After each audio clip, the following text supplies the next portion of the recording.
बिहार में जातीय गणना की रिपोर्ट सार्वजनिक होने के बाद विभिन्न दल के नेताओं की प्रतिक्रिया सामने आ रही हैं और इस राजनीति भी जमकर हो रही है। वहीं जन अधिकार पार्टी के सुप्रीमो और पूर्व सांसद पप्पू यादव ने जातीय गणना के रिपोर्ट पर कुछ पार्टियों द्वारा उठाए जा रहे सवाल पर पलटवार किया है। बिहार में जातीय गणना की रिपोर्ट जारी कर दी गई है। इसे लेकर जाप सुप्रीमो पप्पू यादव ने खुशी जाहिर की और कहा कि यह पूरे देश में होनी चाहिए। इसके बाद ही चुनाव के लिए परिसीमन होना चाहिए।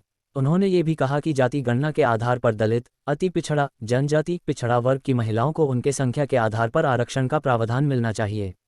महात्मा गांधी और लाल बहादुर शास्त्री की जयंती पर बिहार सरकार ने जातीय गणना की रिपोर्ट को सार्वजनिक किया है। जन अधिकार पार्टी के राष्ट्रीय अध्यक्ष पप्पू यादव ने इस रिपोर्ट का स्वागत करते हुए कहा कि पूरे देश में जातीय जनगणना होनी चाहिए। उन्होंने कहा कि आर्थिक रूप से कमजोर लोगों को ऊपर उठाने के लिए बिहार में जातीय गणना कराया गया और आज इसकी रिपोर्ट भी सार्वजनिक कर दी गई। पप्पू यादव ने कहा कि जातीय गणना से वैसे लोगों को लाभ मिलेगा जो समाज के निचले पायदान पर हैं।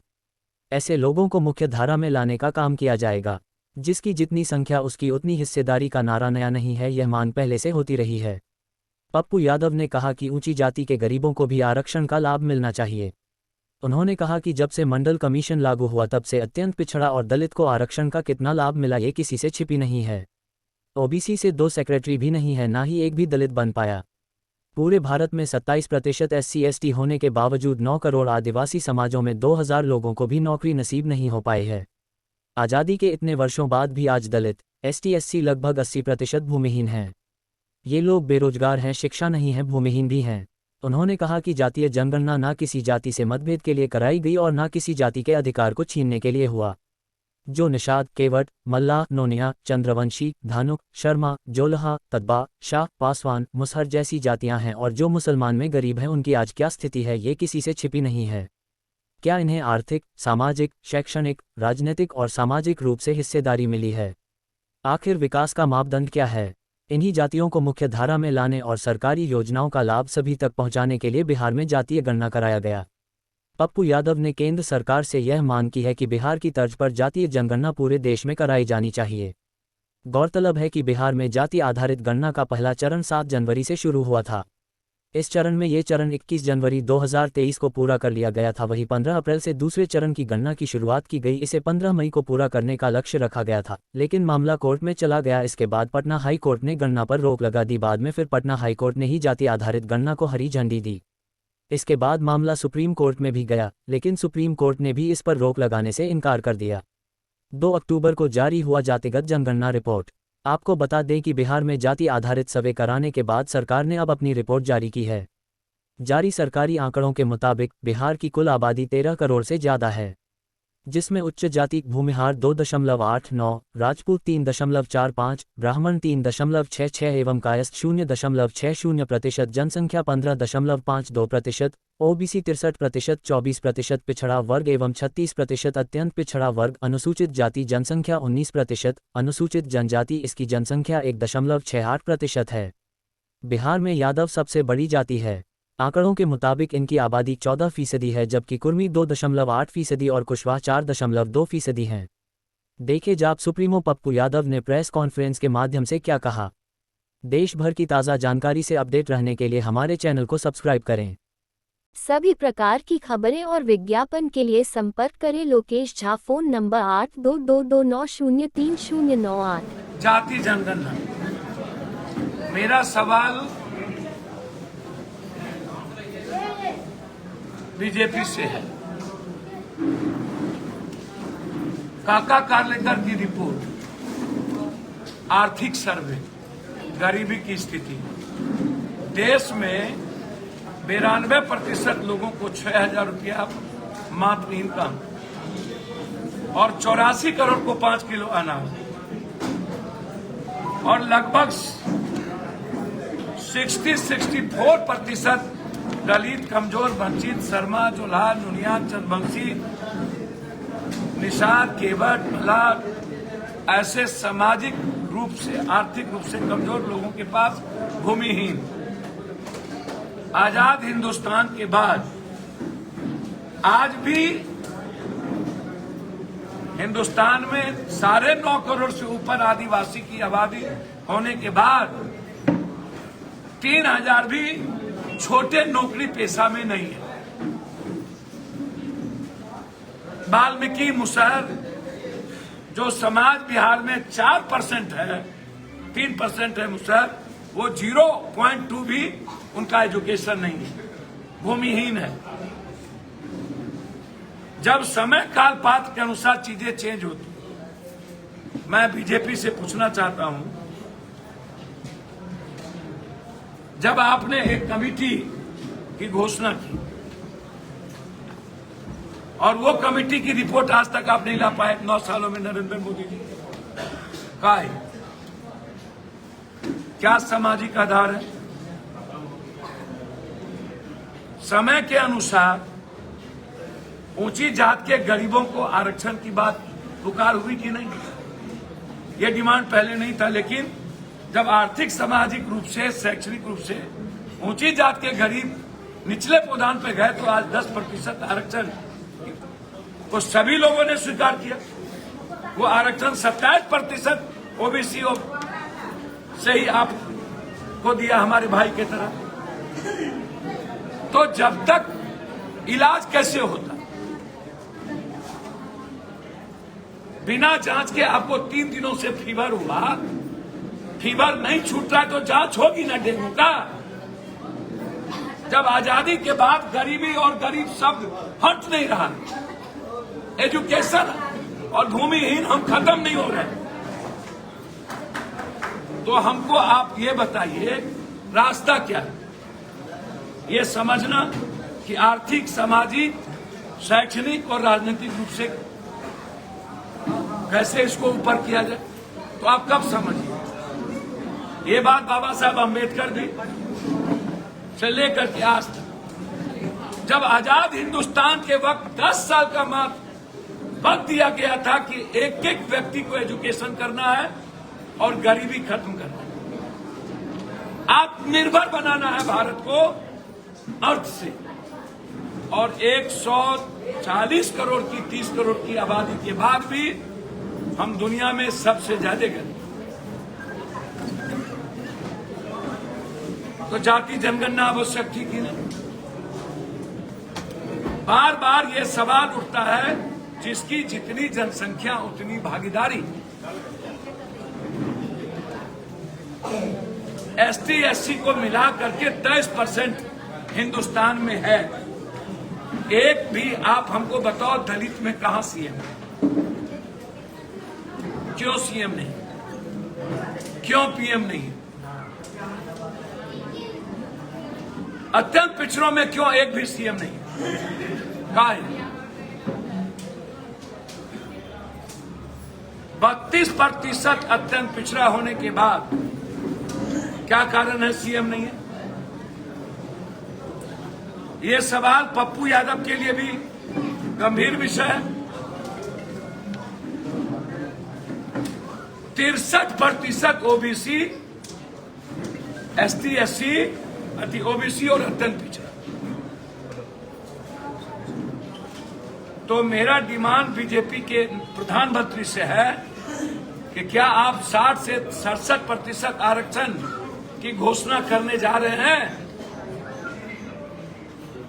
मेरा मांग 60 से 67%, 63% पिछड़ा अत्यंत पिछड़ा जब इस मुल्क में है, तो आपको आरक्षण का दायरा बढ़ाने के लिए आप घोषणा करिए। पहला। दूसरा सवाल यह है, जो सबसे बड़ा सवाल है मुख्यमंत्री जी से, कि विकास का रास्ता दलित अत्यंत पिछड़े के होकर गुजरना चाहिए। ओबीसी में भी जो जाति राजनीतिक आर्थिक रूप से ज्यादा संपन्न हुआ, आप निषाद, केवट, मलाज, शर्मा, तकमा, नुनिया, चंद्रवंशी, कहार, कमार, कुमार, ऐसे सभी लोगों को लाइए, विकास वहां ले जाइए, एजुकेशन का मापदंड वहां तय कीजिए, भूमिहीन को भारत सरकार और बिहार सरकार मिलकर खत्म करिए। जाति जनगणना का मतलब बहुत क्लियर है, इसमें किसी भी तरह का राजनीति नहीं, जाति जनगणना का मतलब है एजुकेशन, आर्थिक, सामाजिक आधार पर उसको ऊपर लाना।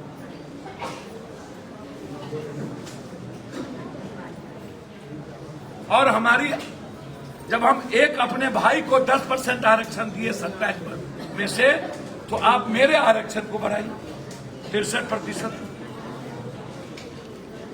जो आंध्र प्रदेश के, तमिलनाडु के मुख्यमंत्री स्टालिन ने किया,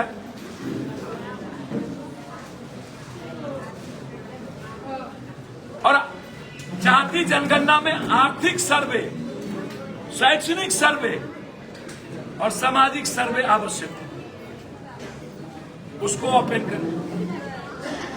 एक दूसरी बात, 17% हिंदुस्तान में मुसलमान है, 17%, एक भी सीएम नहीं।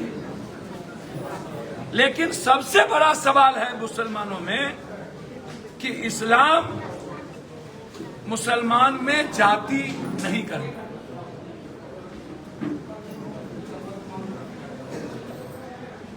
इस्लाम में जिस तरीके से तलाक को लेके या कॉमन सिविल कोड को लेकर के इस्लाम का अपना दायरा है, कानून है, इस्लाम का जो लॉ कंडक्ट है उसमें आप मुसलमान को कास्ट वाइज डिवीजन नहीं कर सकते। यह सबसे बड़ा सवाल आज उठने लगा। मेरा भी यह सवाल है कि दलित कमजोर है, वंचित है, मुसलमान में जो लोग कमजोर वंचित है उसको आप राजनीतिक आर्थिक रूप से ऊपर करिए। मैं चाहता हूं कि दलित और मुसलमानों की स्थिति लगभग इक्वल है, और अत्यंत पिछड़ों की लगभग, ये तीनों वर्ग।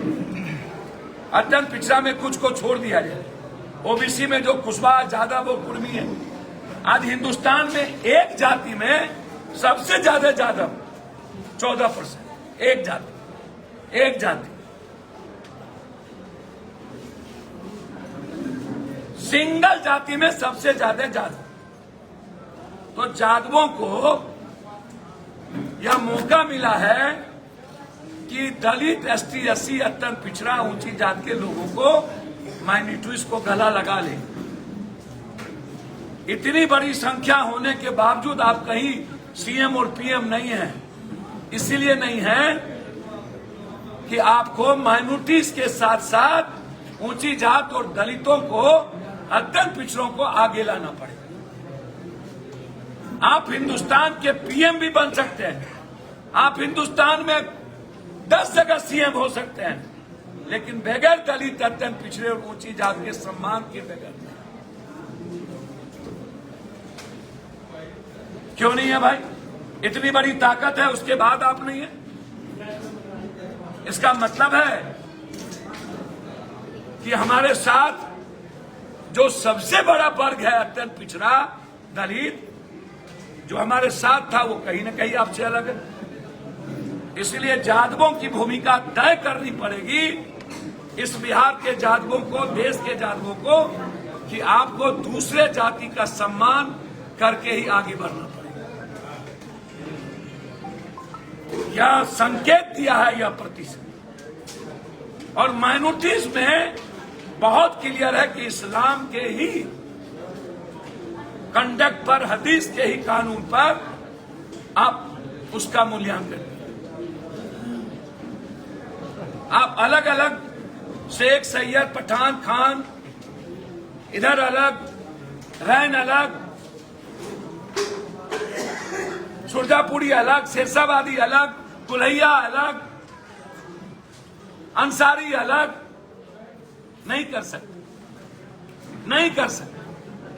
अत्यंत पिछड़ी जाति है, 32% तो है, उसको आगे लाना पड़ेगा हमें। और उनके लिए आरक्षण बीच में हमें तय करना पड़ेगा कि 67 में, 60 में अत्यंत पिछड़ों के लिए आरक्षण, दलितों के लिए आरक्षण की भूमिका क्या हो, ओबीसी और अत्यंत पिछड़ों के आरक्षण में तय करना पड़ेगा। मेरा डिमांड है, जिस तरह ऊंची जाति और ओबीसी में आरक्षण तय हुआ, उस तरह ओबीसी और अत्यंत पिछड़ी जाति के बीच भी आरक्षण तय। दलितों के बीच भी आरक्षण थे। इसीलिए मैं कह रहा हूं, जिसकी जितनी जनसंख्या उतनी भागीदारी। अत्यंत पिछड़ों की जनसंख्या 32, भागीदारी हो। दलितों की जनसंख्या 10 से 24, भागीदारी हो। ST SC को मिला के माइनॉरिटीज की संख्या 17, राजनीतिक आर्थिक हिस्सेदारी हो। जिसकी जहां जितनी है उसकी हिस्सेदारी हो। बिल्कुल। और मेरा सवाल यह है, चुनाव आयोग ने 14 करोड़ 92 लाख के अगले चुनाव में उन्होंने बात कही थी। इस बार 13 करोड़ 10 लाख की जाति जनगणना। सरकार कहती है कि 56 लाख लोग यहां से पलायन कर गए। नहीं, मेरा कहना और लोग कहां गए? जो बाहर हैं उसकी भी जाति जनगणना। जो लोग चले गए भारत बिहार छोड़ के वो अलग है, लेकिन जिनका दोनों जगह है उनको भी जाति जनगणना। बहुत इसमें कुछ पूछना है तो आप पूछ जाति। लोग कह रहे हैं आंकड़े छुपाए जा रहे हैं। सर, मुझे समझ में नहीं आता। आंकड़ा छुपाया जाता तो 3% ही कुर्मी होते, निषाद 2%, राम 5 पॉइंट कुछ, मुसार 3 पॉइंट कुछ, अंसारी 2 पॉइंट कुछ।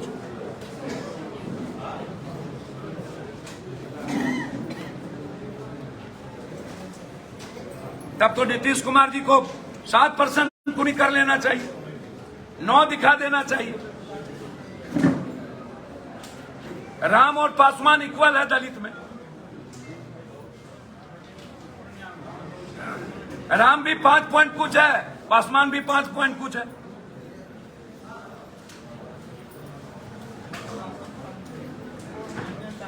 कुशवाहा भी 4 पॉइंट कुछ है। कुर्मी से ज्यादा कुशवाहा है। और आंकड़े आखिर कौन है? ST SC, दलित, अत्यंत पिछड़ा और पिछड़ा। सबसे ज्यादा आर्थिक स्थिति किसकी खराब है? दलित और मुसलमान की सबसे ज्यादा, और अत्यंत पिछड़ा की सबसे ज्यादा। राजनीति में भागीदारी अत्यंत पिछड़ा, दलित और मुसलमानों को नहीं मिलती है। तो ये बीजेपी के लोगों को जाति जनगणना में हाय तौबा क्यों मच रहा है? इसीलिए मेरा डिमांड है 67 से 67% आरक्षण। मेरा डिमांड है अत्यंत पिछड़ा, दलित और माइनॉरिटीज की भागीदारी। मेरा डिमांड है राजनीतिक हिस्सेदारी, अत्यंत पिछड़ा, माइनॉरिटीज। मेरा डिमांड है कि हदीस के तहत मुसलमानों में जाति का बाइफर्केशन नहीं किया जाए। पिछड़ा, अत्यंत पिछड़ा और ऊंची जात में कहा। और मेरा डिमांड है जो सबसे बड़ी जनसंख्या एक जाति की है, उनकी जिम्मेदारी बढ़ गई इस हिंदुस्तान में सबको साथ ले चलने की, और हमको सबको साथ लेके चलने का काम करना है। दूसरी तरफ क्या हिंदुस्तान में दलित, कमजोर, वंचित, मिडिल क्लास का बेटा जिसके पास पैसा नहीं है कभी नौकरी कर पाएगा या नहीं? कब तक क्वेश्चन आउट होंगे? कब तक सेंटर बिकेगा? कब तक जीनियस बच्चे नहीं नौकरी कर पाएंगे? सिंघल साहब पर इंक्वायरी बैठनी चाहिए। आप 70 जगह 130 जगह आपने केस फाइल कर दिया। क्वेश्चन आउट जब हुआ, सिंघल साहब ने भर दिन बैठा के रखा, उसको दबा दिया गया। इंक्वायरी ऊपर से हो। मुझे लगता है कि इस भारत में यूपीएससी, एसएससी, बीपीएससी, एसएससी, अभी जिस चेयरमैन के साथ लिया जा रहा है, आखिर हर बार क्वेश्चन आउट। क्या टीचर में भी 10 लाख, 12 लाख, 13 लाख के बाद बहाली होगी? जो देंगे, जो पास किया होगा उसकी बहाली नहीं होगी, जो पैसा देगा उसकी बहाली होगी। सिपाही में 8 लाख, 10 लाख फिक्स कर दिया। 10 लाख दो ले जाओ, 10 लाख दो नौकरी ले जाओ। जब दलित और कमजोर बच्चे पढ़ने के बाद नौकरी नहीं कर सकते हैं तो फिर एग्जाम क्यों, चाहे किसी भी जात का वो क्यों नहीं हो। एग्जाम में ऊंची जात, पिछड़ी जात, दलित ये नहीं हो सकता। वहां आरक्षण नहीं दिया आपने, वहां किसी भी जात का गरीब या जिसके पास पैसा नहीं है क्या वो नौकरी नहीं कर पाएगा? ये सबसे ज्यादा सवाल। इसीलिए मेरा करबद्ध विनती है, हाथ जोड़ नीतीश कुमार जी से इसकी पूरी इंक्वायरी हो, जो लोग इन्वॉल्व हो उस पर एफआईआर हो, सस्पेंड हो, सबसे पहले एग्जामिनेशन रद्द हो, रद्द करने के बाद जांच हो, जांच में सिंगल की भी भूमिका तय हो, जो लोग इन्वॉल्व है उनको सस्पेंड किया जाए। सेंटर कोचिंग माफिया पदाधिकारी की भूमिका को खोजा जाए। हर क्वेश्चन को तय करता है सबसे बड़े कोचिंग और पदाधिकारी में, वही तय करता है कि नौकरी किसकी होगी, 4 करोड़ 3 करोड़ में कौन आईएएस, कौन बनेंगे। इसीलिए मेरा सवाल है, क्या हिंदुस्तान में गरीब, कमजोर, वंचित, दलित क्या कभी नौकरी नहीं कर पाएगा? जिसके पास पैसा नहीं है, जो जीनियस लड़का है, जो पढ़ता है, जो दौड़ में निकलता है, क्या उसकी नौकरी हो पाएगी या नहीं? क्या इसको भी नीपापोती कर दिया जाए? छोटी मछली को फंसा करके बड़ी मछली बचा लिए जाएंगे। इसलिए बहाली बंद हो, अविलंब कार्रवाई। धन्यवाद। अगर आपने अभी तक अपने न्यूज़ चैनल जनहित की आवाज़ को सब्सक्राइब नहीं किया है तो कृपया सब्सक्राइब कर बेल आइकॉन दबाएं। साथ ही देश भर की सभी ताज़ा जानकारी से अपडेट रहने के लिए जनहित की आवाज़ न्यूज़ चैनल को देखने के लिए आप सबका धन्यवाद। संपादक लोकेश झा, फ़ोन नंबर 8222903098।